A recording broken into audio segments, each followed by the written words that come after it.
Hi friends, welcome to my channel. మటన్ని బాగా ఉడికించుకోవాలి. పెరిగేసుకొని తరిగిపెట్టుకున్న ఉల్లిపాయలు, పొట్టు తీసుకున్న వెల్లుల్లిపాయలు, అల్లం వెల్లుల్లి పేస్ట్, తగినంత కొత్తిమీర. ముందుగా ప్యాన్ పెట్టుకొని దాంట్లో ఆయిల్ అనేది యాడ్ చేసుకోవాలి సరిపడగా.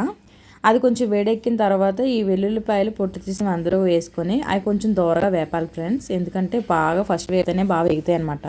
తర్వాత మనం తరిగి పెట్టుకున్న ఆనియన్స్ వేసుకోవాలి. ఆ ఉల్లిపాయలు వేసుకున్న తర్వాత కొంచెం అటు ఇటుగా దూరగా వేపుకోవాలి. ఈ రెండు బాగా ఎంత క్రిస్పీగా వేగితే అంత టేస్ట్ అనేది మనకి లెవెల్ బాగా పెరుగుతుంది అనమాట. ఇది చూసారా ఎంత బాగా కొంచెం నూనెలో అలా బాగా వేపుకోవాలి. అలా వేగిన తర్వాత బాగా దూరగా వేయించాలి. చూసారా, అలా నూనెలో అలా సిమ్లో పెట్టి మీడియం ఫ్లేమ్లో వేయించి 2 పచ్చిమిరపకాయలు వేయండి. కొంచెం చిన్నది కరివేపాకు ఫ్లేవర్కి వేసుకోవాలన్నమాట.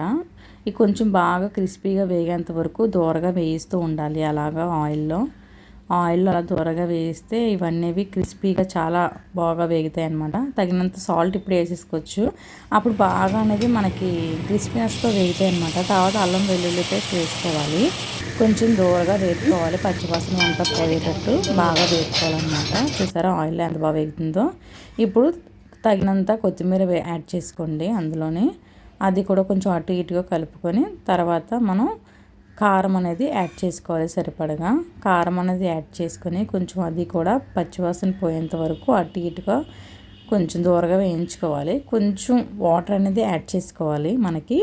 ఎందుకంటే పచ్చివాసన పోవాలంటే కొంచెం వాటర్ వేస్తే కొంచెం బాగా ఉడుకుతుంది అనమాట.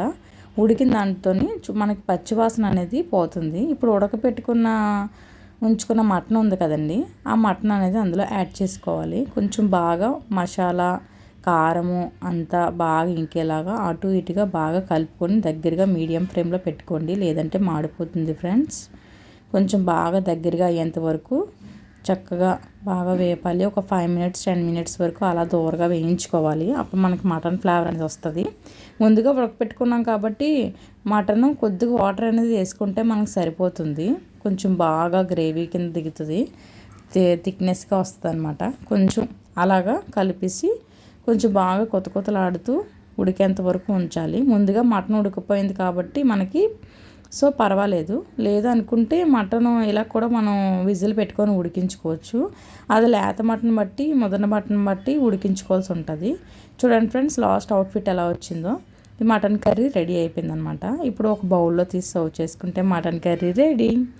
ఈ వీడియో నచ్చితే లైక్ చేయండి, షేర్ చేయండి, ఛానల్ని సబ్స్క్రైబ్ చేయండి.